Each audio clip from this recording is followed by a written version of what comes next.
My name is Karen, and I work with the award here in Canada. I'm a member of our program team, working with our account managers, our support center, and our virtual center, and I'm really excited to have all of you joining us here today.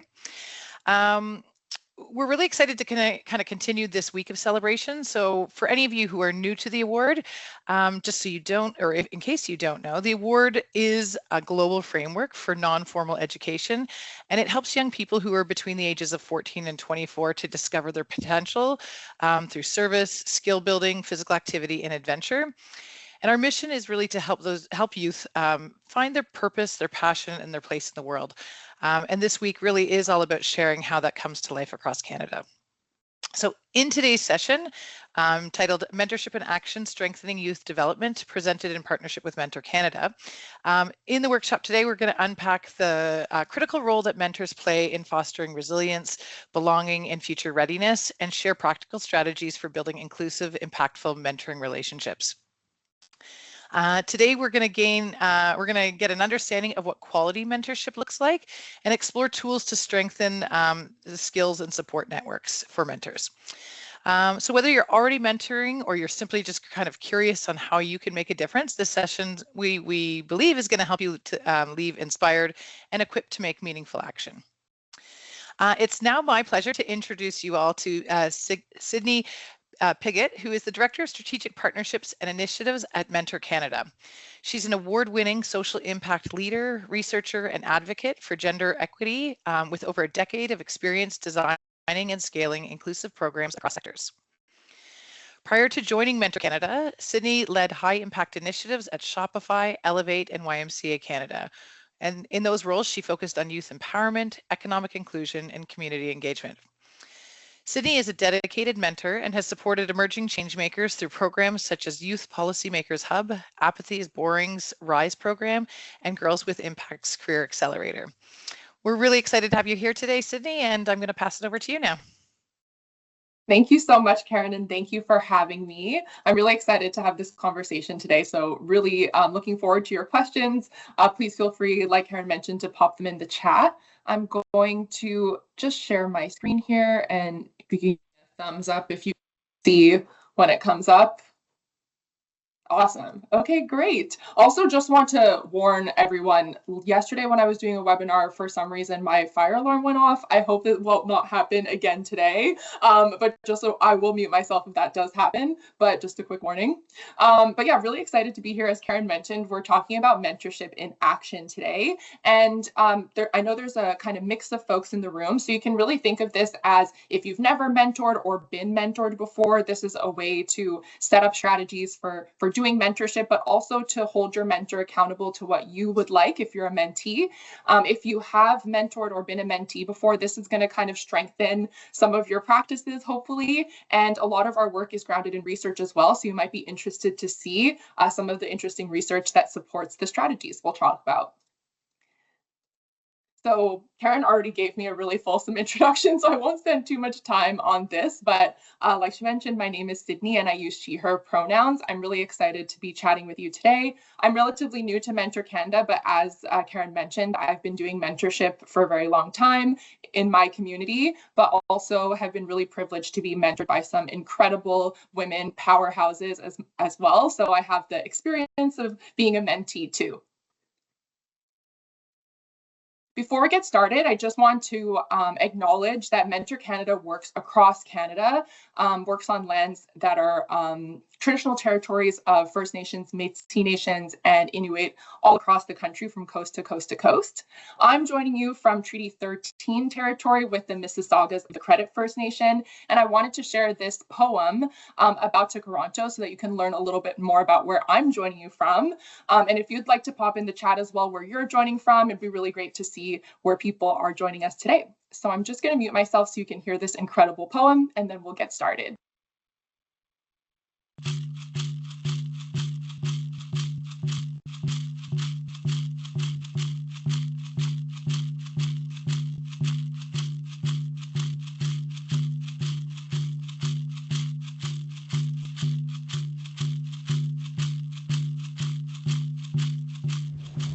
To the original caretakers of this land of which we stand, Toronto to Toronto, the meeting place. And to all that was here thousands of years before us. To the Wendat First Nations, the Wyandot First Nations, and to their allies, the Anishinaabe, currently known as the Mississaugas, residing on New Credit, Mississaugan, by the Big River mouth, and to the peace that was made between the Three Fires Confederacy and the Six Nations Confederacy, the Haudenosaunee. That's where this name comes from. Toronto to Toronto, the meeting place where the trees meet the water, and to the revitalization of Indigenous languages, and to wampum belts, purple and white wampum belts, the dish with one spoon wampum belts, the covenant chain wampum belts, the friendship agreement, and to wampum belts that extend beyond here, red, green, and blue, because as long as the grass grows, as long as the rivers flow, as long as the sun rises and sets, miigwech, miigwech, miigwech, miigwech.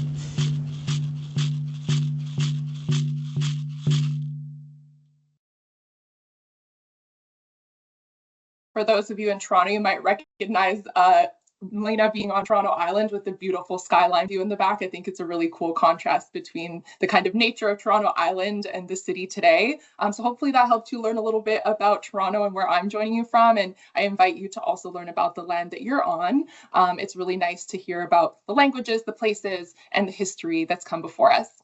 So I'm just going to introduce Mentor Canada a little bit for those of you who don't know who we are. Our vision is really to accelerate and scale world-class mentoring in Canada. We're a national organization that works across the country with different organizations. We work with governments, both federal and provincial. We work with nonprofit organizations, post-secondary universities. We also work directly with grassroots organizations, youth-led, Indigenous-led organizations, really to improve quality mentoring across the board. So it's a little confusing because you would think Mentor Canada, we run mentorship programs. We actually don't run mentorship programs, but we help you to improve how you deliver mentorship, whether it's a formal program that you're running or something informal that you're doing with a group. And our goal is really just to make sure that young people, so for us that's up to 30 years old, that they have access to quality mentoring wherever they are.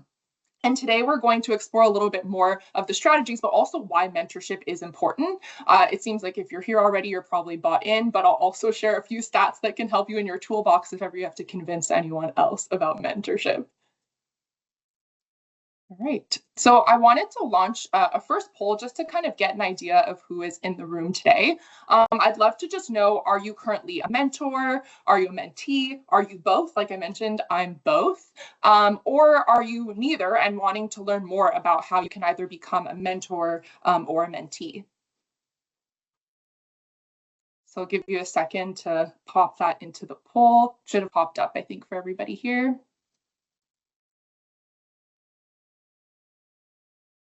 All right. So like I mentioned, whether you're a mentor or a mentee or just looking to learn more, you'll already get quite a bit out of this discussion. So kind of looking forward to filling your toolbox today.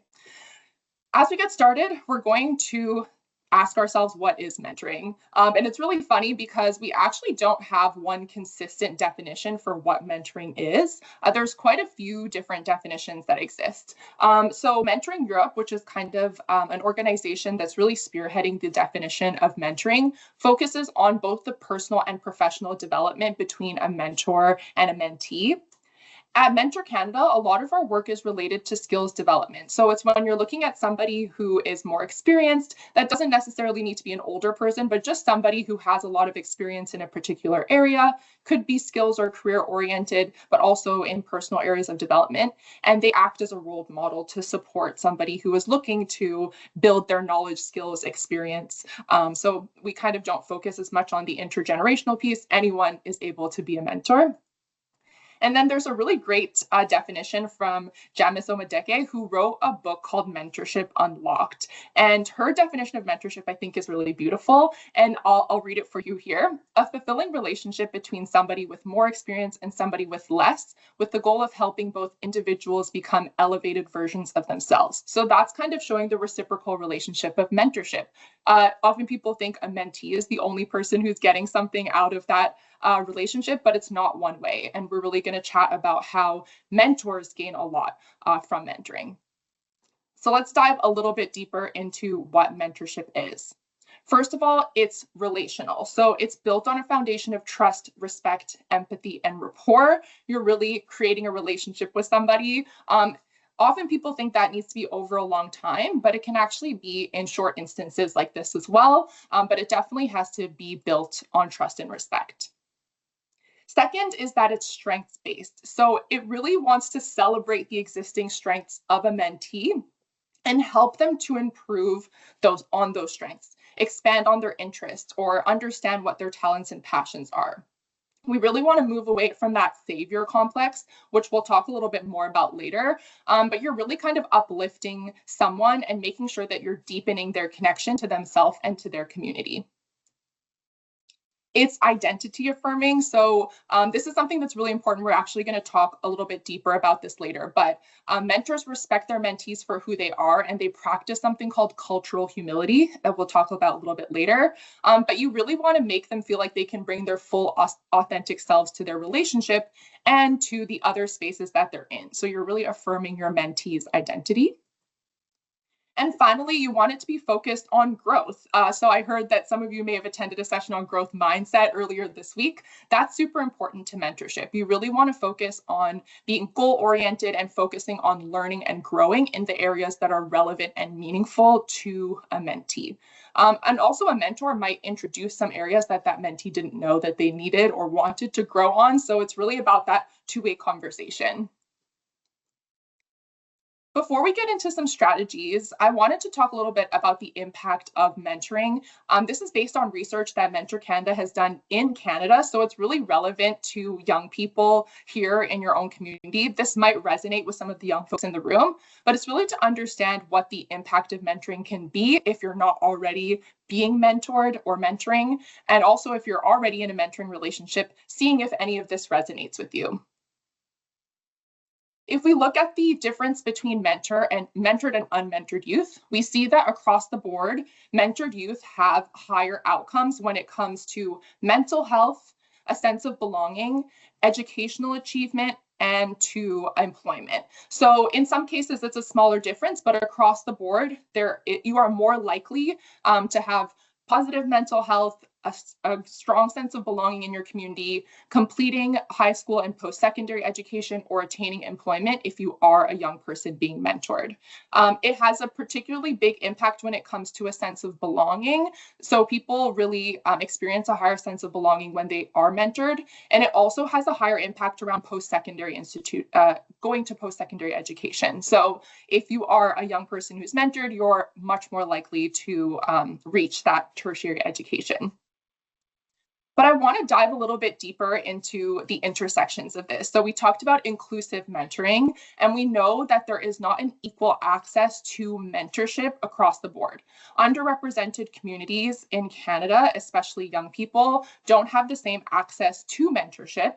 However, they have even stronger outcomes when it comes to being mentored. So we did studies looking at Black and Indigenous youth as well, and looking at the stronger outcomes here. So if you're looking at mentored Black youth, it's the similar pattern to what we saw before. So universally, there are higher outcomes for Black youth who are mentored compared to not mentored. But you'll notice that when it comes to pursuing post-secondary education, it's much higher because we really understand how representation impacts people attending university or moving on to higher education. So that's a really interesting one. And then when we look at Indigenous youth, mentorship becomes very important when it comes to a sense of belonging. So for Indigenous youth who are mentored, there's a much higher positive outcome when it comes to belonging to their community. And then also significantly, there is a higher differential as well when it comes to completing high school. So you can kind of see how mentorship is not necessarily talked about in these spaces all of the time, but we have empirical evidence that shows that it does have positive outcomes for young people, even more so for people from different identities. So that's why that cultural humility part is very important, but also that representation and people being able to feel a connection to their community. Just wanted to share a little bit of that background. We'll talk a little bit more about some evidence-based practices, but I always find it's helpful to just see on paper what the impact of mentorship is. Now we're going to kind of get into the nitty gritty, and hopefully you'll kind of see yourself reflected in some of this, whether you are a mentor or being mentored. And I think often some people realize through this conversation that they may have acted as a mentor without knowing it before, or that they've been mentored without knowing it. So hopefully it'll bring up some of those reflections as well. But we're going to talk about the 4 roles of mentors. Of course, mentors can take on other roles as well, but these are the 4 key roles and responsibilities that you have to be aware of across the board when you're supporting a mentee. The first one is to adopt a mentoring mindset. We're going to talk a little bit about all of these topics, but we often hear about mentoring mindset. Today, we're really going to dive into what that actually means. Second is that you want to offer social and emotional support. This is what really differentiates mentors from your supervisor or a boss that you might have, a professor that you might have. A mentor is really looking at you as a whole person, and that includes offering social and emotional support to your mentee.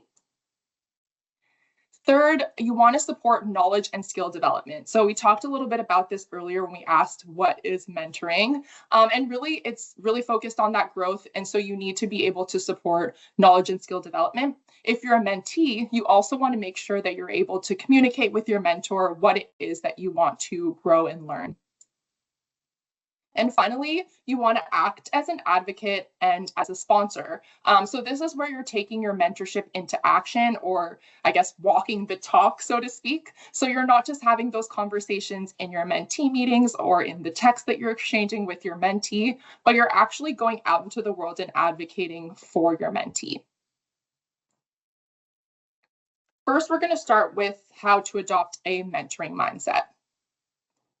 Every interaction with your mentee has the potential to be impactful, and it might be more than you realize. And this means that it can be impactful in positive ways, hopefully always positive, but it can also be impactful in negative ways, which is why it's really important. As a mentor, your mentee will likely look up to you as a role model and place a lot of importance on how you are as a professional or a community member, or whatever it is that they're looking for from that mentorship relationship. And adopting a mentoring mindset can help you to make sure that your interactions with your mentee are impactful, positive, and supportive. So you really want to make sure that you're supporting their goals.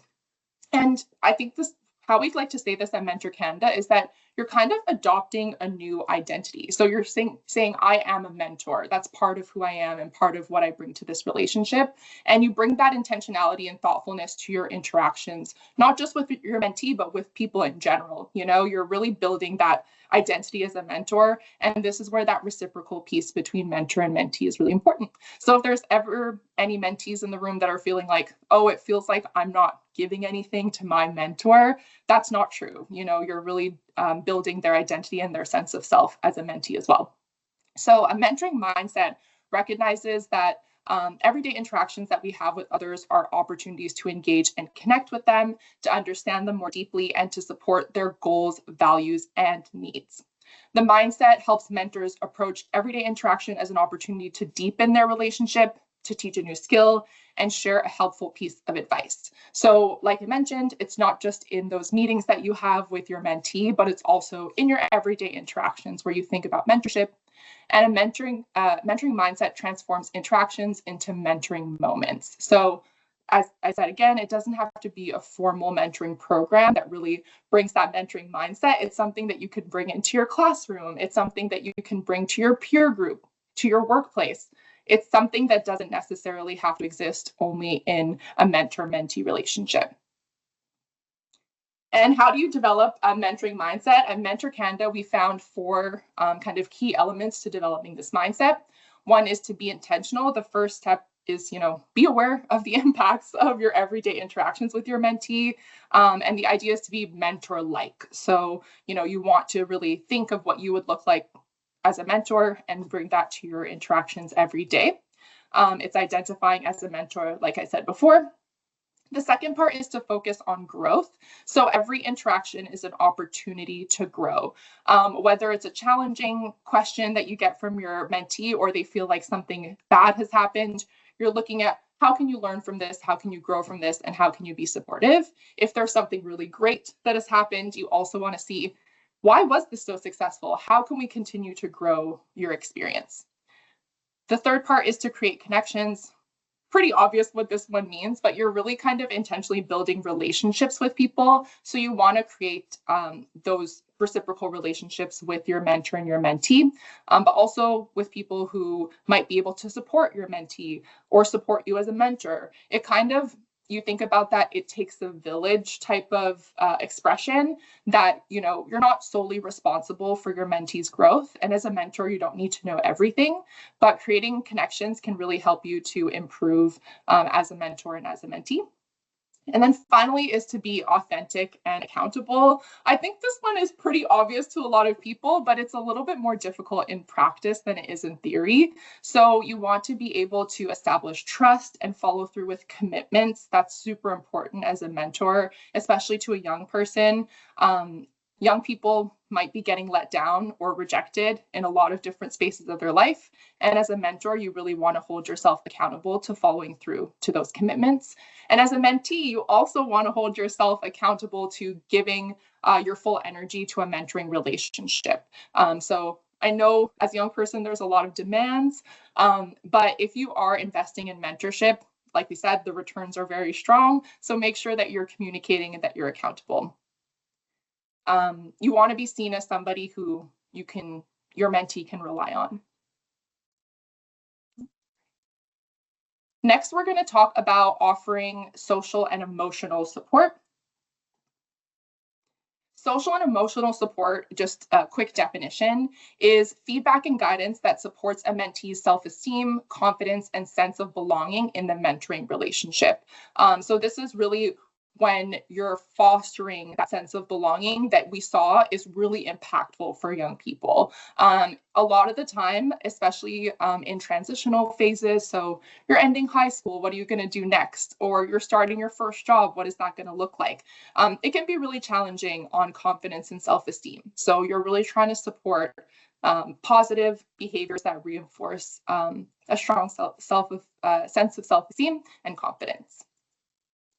And like I mentioned, Mentor Canada does a lot of research on mentorship, and we have some research-informed strategies that really help with the social and emotional element of mentoring.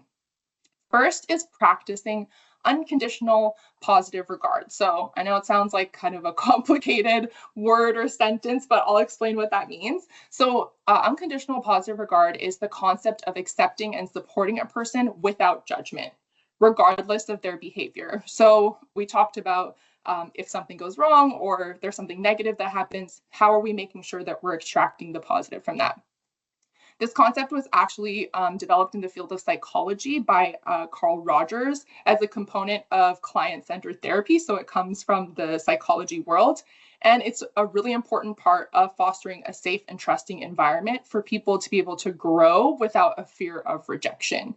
So you really want to value a person's worth without necessarily agreeing with their actions. So if you have a mentee, or even if you're a mentee and you notice this from your mentor, you might not agree with how they went about something. You might even have constructive feedback, but you really want to focus on the whole person so that you don't impact their sense of self. That's really the important element of this. So constructive growth discussions rather than attacking someone's identity or their sense of self. The second one is around providing empathy and active listening. I think this is probably familiar to a lot of people, but you want to build empathy with the person you're being mentored by or mentoring, and you want to make sure you're actively listening, not just hearing, but really how are you understanding what they're looking for and their social and emotional needs. And finally, practicing cultural humility, which we'll talk a little bit more about, but this is really important when it comes to identity and sense of self. Third, we want to look at supporting knowledge and skill development. Knowledge and skill development, again, quick definition, it's feedback and guidance that can help mentees develop new forms of professional knowledge and acquire skills that will advance their careers or lives or their leadership. So this is around not necessarily the social and emotional part, it's really around the goal-oriented part of mentorship. Some of the strategies, like I just mentioned, is setting mentoring goals. So mentoring is not a therapy session, even though we just talked about a therapy tactic. It really has to be something that is goal-oriented and that you want to get something out of the relationship. You also want to offer guidance and insights. You don't want to necessarily dictate how to accomplish those goals, but you want to be able to provide a supportive environment for it. And finally, you want to provide constructive feedback. So we just talked about that as well. You don't want to either be only negative, like what you did was bad and the outcome was bad. You want to be able to say, this may not have gone the way that you wanted, but how can we learn from this experience? You know, you want to have that learning and that growth mindset. And finally, we are going to talk about acting as an advocate and sponsor. Like I mentioned, this is often forgotten about in mentoring conversations because you kind of focus on the time that you spend one-on-one with your mentor or mentee. But the idea, like I mentioned before, you're changing your identity as a mentor. And so you really want to be that advocate and sponsor for them, even outside of your one-to-one conversations. So quick definition, this is when mentors leverage their reputations and social connections to expand their mentees' network, visibility, and professional opportunities. So if you're a mentor in the space, you really want to look at your networks and look at the goals of your mentee and see how you're able to help them reach their goals through your networks.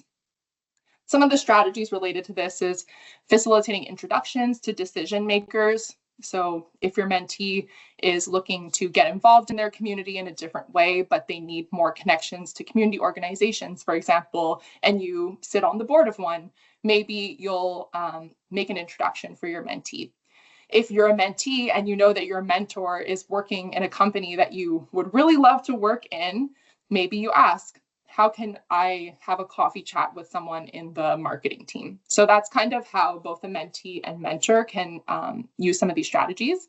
Second, you want to work on coordinating volunteer or employment opportunities. Just kind of spoke on that. So you really want to make sure that you're not just having the conversation, but you're also following through. And a pretty easy one is writing reference letters and recommendations. Karen mentioned that I work sometimes with the Girls with Impact Career Accelerator. So that's a career coaching and mentorship program for girls and young women across the world. And one of the things that I offer is that if they complete all 4 of their assignments as part of the Career Accelerator, I write them a LinkedIn recommendation. So that's just a way that they can stand out on their LinkedIn profile. And then I'll also get a little bit more personal.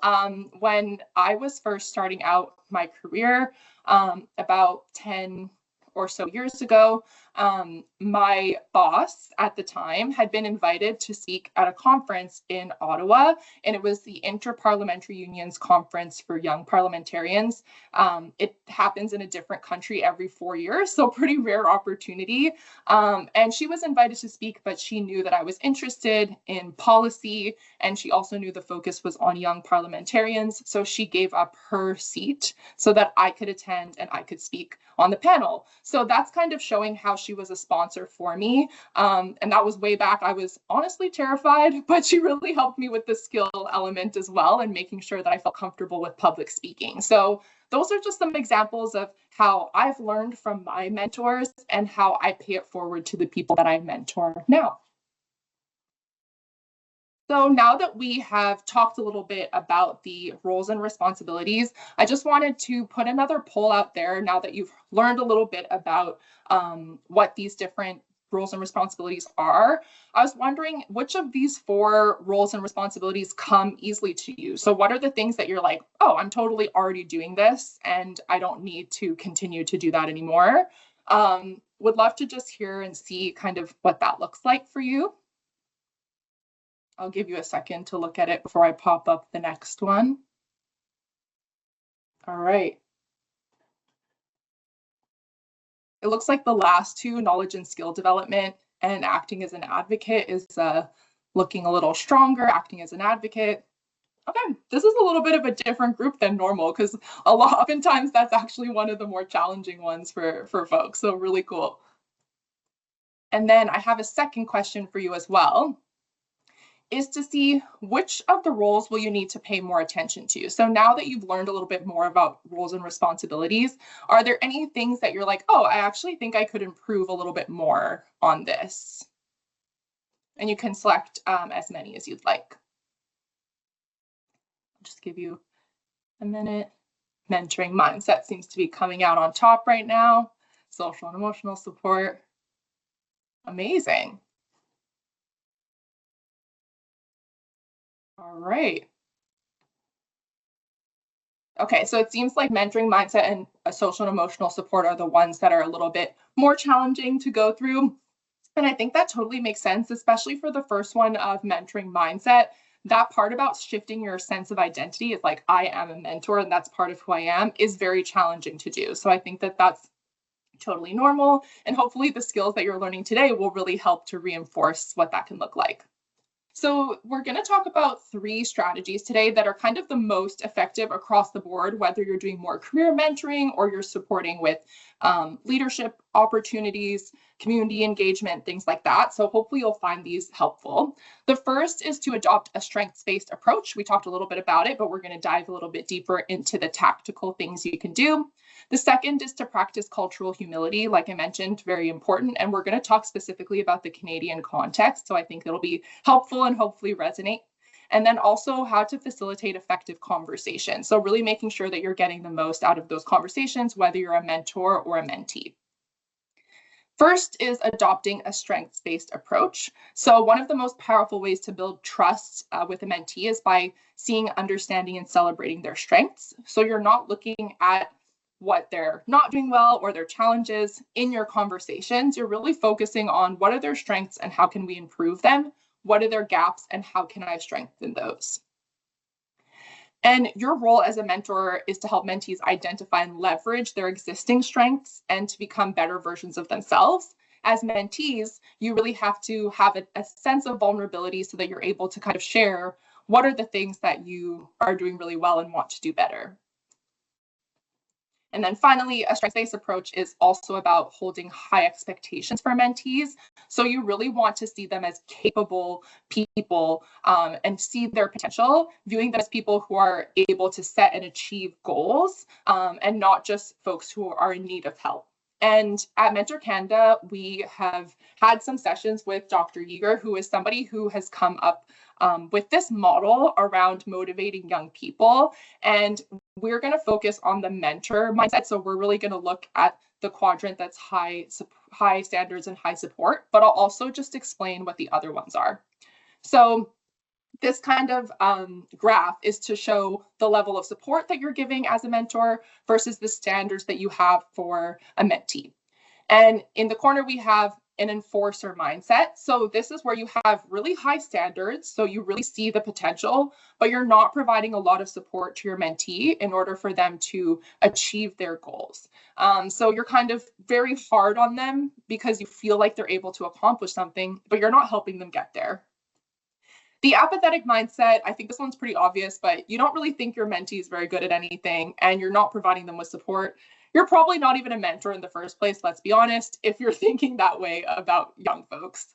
I want to be really cautious about is the protector mindset. This happens really often with mentors, as well as with mentees who don't see themselves as able to accomplish much. So this is when you have low standards for your mentee, you don't see their potential, but you offer a ton of support. So this is that savior complex that we were talking about. You kind of limit their growth because you want to protect them from disappointment, from failure. It doesn't have that growth mindset that you're really looking for. Where mentors thrive and mentees thrive is in the mentor mindset. So this is when you have high standards and high support. So you think your mentee is capable of anything, which they are, and you have a high level of support. So you're helping them to get there. So kind of keep this in mind, both when you're mentoring, but also when you're a mentee, because that way you can kind of see, how am I making sure to not slip into that protector or enforcer mindset. Second is to practice cultural humility. So cultural humility is a lifelong learning process that focuses on having an accurate view of yourself, but also remaining open and interested in others and their identities. You're also not assuming anyone's culture, knowledge, or skills are superior to others. So you're really taking that equity-based approach. And this is something that helps you to understand yourself and your positionality, but it also helps you to understand your mentee and where they're coming from. And this becomes really important around the belonging piece, which is where we saw that mentorship has the highest impact. So this is really one of the most important elements of effective mentorship. So that's why we're going to take a little more time with it. As a mentor, when you're building cultural humility, there's three kind of parts to this work. The first is self-reflection. And I think this is the part where a lot of people fall short. So they're really focused on their mentee, which is amazing, but they forget to think about themselves and where they come from and how those experiences are going to shape their mentoring relationship. So you have to learn first about your own social identities, your experiences, your beliefs, and you have to explore how you define yourself. So you have to become familiar with these identities and how they intersect. Those can be things like your race or your age, your ability, employment, education. There's lots of different things that make up your identity. The second part of this is to genuinely commit to learning. So you want to learn about your mentee and about their social identities, and you want to pursue opportunities to learn and explore more about those identities. So you want to be curious and you want to be open. You want to seek out your own resources to make sure that you're taking accountability for your learning as well and not kind of pushing a lot of that onto your mentee. So you really don't want to have them have to educate you, but you want to ask curious questions to help to understand who they are and how they might seek support. And then the final one is sharing power. So now that you've kind of understood who you are, you understand who your mentee is, you'll have a clearer idea of what the power imbalance might be. And I think a lot of the time in mentoring relationships, we think only about age, but there's actually more to that. And I'm going to just pop up this example. This is developed by the Government of Canada. So it's really specific to the Canadian context. And I know you can't see this super well. Hopefully you'll get the slides afterwards and can see it a little bit better. But this is all of the different elements of identity. Well, not all of them, but most of them, and specific to the Canadian context. And the idea is that the closer you are to the center of the circle, the closer you are to privilege. The further you are to the outside of the circle, the further you are from privilege. So this is an exercise that you can do as a mentee or as a mentor to understand your positionality. And this can help you to understand the power dynamics in your mentoring relationship. This is super helpful. It takes into account, for example, language, your gender, your race, indigeneity, citizenship, employment, lots of different things that will shape who you are and how you show up in the world. And I also just want to mention that this is a dynamic circle. You could change your identity in some ways. You can get more education, you can get richer, you can get poorer. There's different things that can impact your identity over time. So this is something that you're doing all your life. That's why we talk about it as a lifelong learning process. Finally, we're going to talk about facilitating effective conversations. So this is really where we're understanding how you're going to make the most out of the conversations with your mentor or your mentee. Mentoring conversations is a meaningful discussion between a mentor and a mentee about the mentee's interests, goals, and opportunities for growth. So you really want to look at leadership, career aspirations, education aspirations, how you want to get involved in your community. And this is really focused on the mentee, but both the mentor and the mentee have a role in that conversation. There's a ton of different ways that you can do this, but what we have found really effective is something called the GROW framework. So it's helpful because it's easy to remember, and also it's very empowering when you think about growth. So the GROW framework is organized into 4 categories: goal, reality, options, and will. First is Easy. Goal. What is the mentee's goal? What is your goal as a mentee? What are you looking to accomplish? Reality is, what is the current situation? So if you're a mentee, where am I now? And how is that in position to where I want to be? If you're a mentor, helping your mentee discover what is my current situation. Options. So what can I do to get to this goal? There's not usually just one path. There's usually multiple. So we have to figure out how to get there together. And what will the mentor and mentee both do to help accomplish this goal? Super easy framework, great way to guide conversations. You can go through all 4 letters during your mentorship conversation and have a strong plan at the end. Another thing that's important is to ask curious questions. So these are just some examples of curious questions that you can ask both as a mentor and a mentee to help facilitate some of these conversations with your mentor. So what are some of the goals that you'd like to focus on? What are the career interests that you have or aspirations? And what are your expectations from a mentorship experience? These are all kind of really important questions that you're going to want to ask as you're kind of discovering what you're going to get out of your mentorship relationship. And I just wanted to reinforce something here. It doesn't only have to be about your career. I think often when we think about mentorship relationships, it's really focused on getting a job or what program am I get into to eventually reach a career goal. But often this can be about a lot more than that. And I'm going to share another personal story. When I was being mentored, this is by a different person than the last story, I was really kind of struggling with my career being only a job or kind of climbing a corporate ladder. I felt like I was so involved in my community. I loved volunteering. I loved being kind of working with folks in my community and with organizations that resonated with me. And so one of my goals was to really think of my career beyond just my day-to-day job. So I worked with my mentor to identify a goal, which was to volunteer with an organization and gain experience to eventually become a board member. And it felt like a bit of a ridiculous goal because I was quite young at the time and I didn't see a lot of young people like me on boards, but I had been volunteering since I was 12 years old. You know, I already had lots of experience to be able to do this. And so one of the goals that I set for myself is that I'm going to be a board director one day. And my mentor really helped me to set a goal, find the right opportunity, make introductions for me, help me with the skills that I needed. And I eventually was able to join the board of directors. I became a treasurer, which also did not think I had strong enough accounting skills for that, but turns out I did. And I was really able to see that growth in my community, which I think is a really important thing as well when we're thinking about mentorship. We're not just looking at what's our next career goal. We're also thinking about how am I going to build my leadership how am I going to embed myself in my community? So just wanted to share a bit of a personal example as well of how mentorship has followed through for me and helped me to accomplish my leadership goals, but also just want to leave you with some actual practical examples to help you to guide those conversations. All right.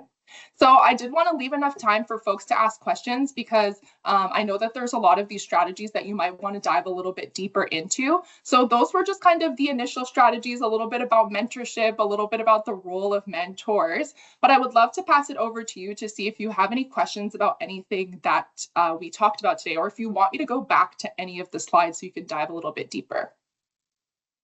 All right, I can give you the first question we have in the Q&A here, Sydney. So it says, thanks for joining today. Many of our award leaders and teachers mentor young people in group settings rather than one-on-one, often due to time and capacity. Do you have any advice or practical tips on how to make group mentoring just as meaningful and impactful? And are there any Mentor Canada resources that support group or peer-based mentoring?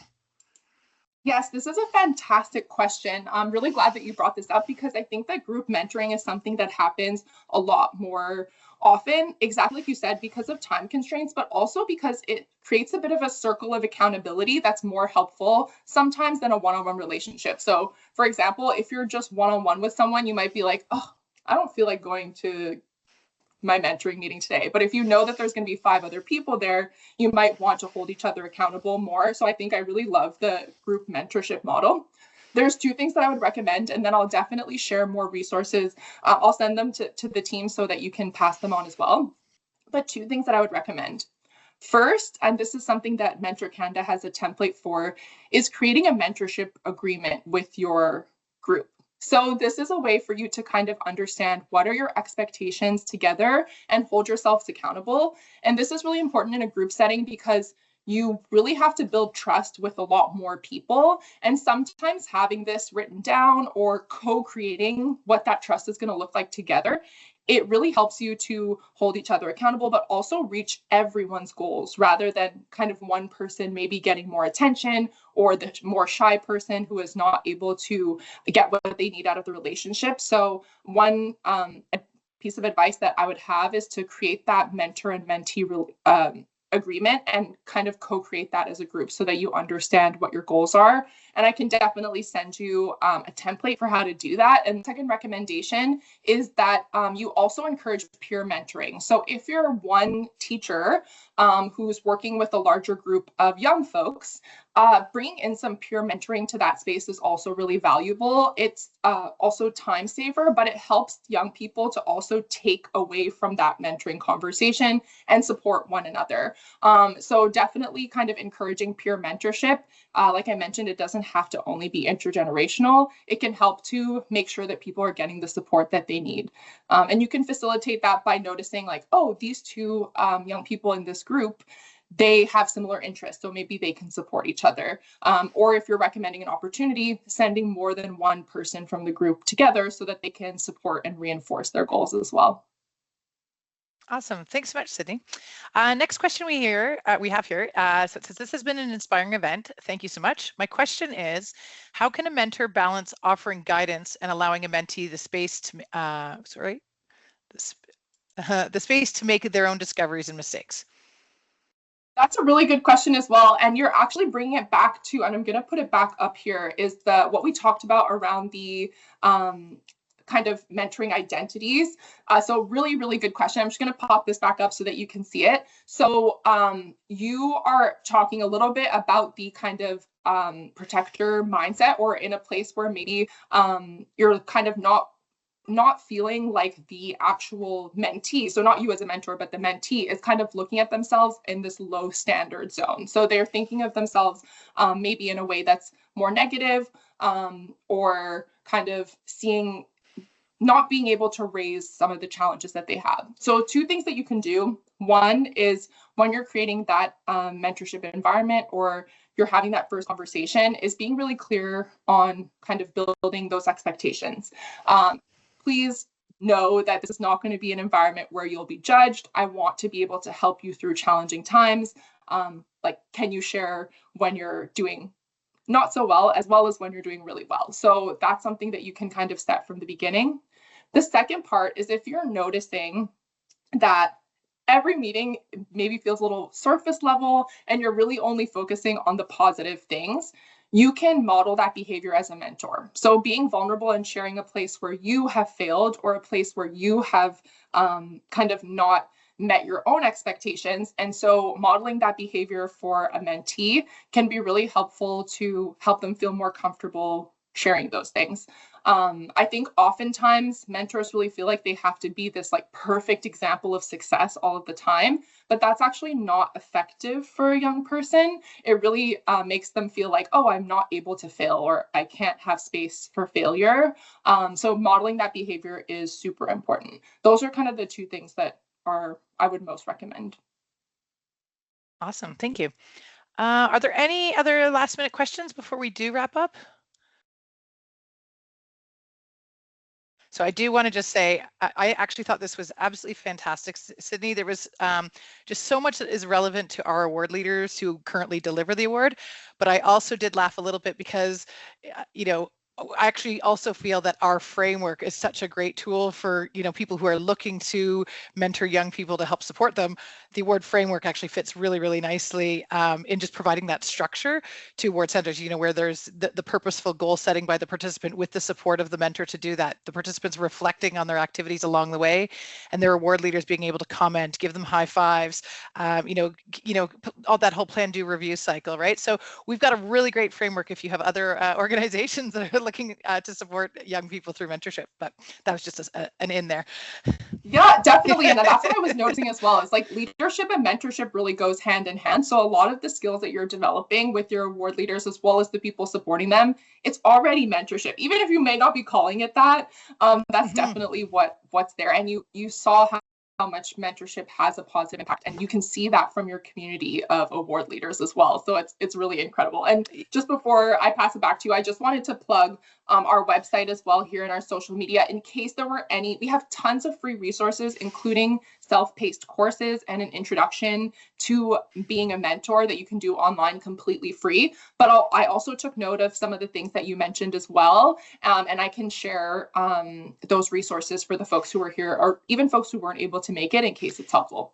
Yeah, I think we'd like to do a follow-up with you after, because we'd love to connect some of our leaders. I mean, we've got hundreds of leaders across the country. For those that are looking to, continue to grow as a leader, I think to direct them to some of the great work that you guys have already put together would be awesome. So we will do a follow-up. I won't say we probably will. So, thank you again, Sydney. You really just reminded us kind of the power of connection. So not just connecting with, young people, us connecting with our award leaders who are mentors, but even just the ability for us to connect with organizations like yours, for us to kind of, continue to grow from the great work that you guys are doing. So thank you so much. Thank you to all of you who did attend today for this hour.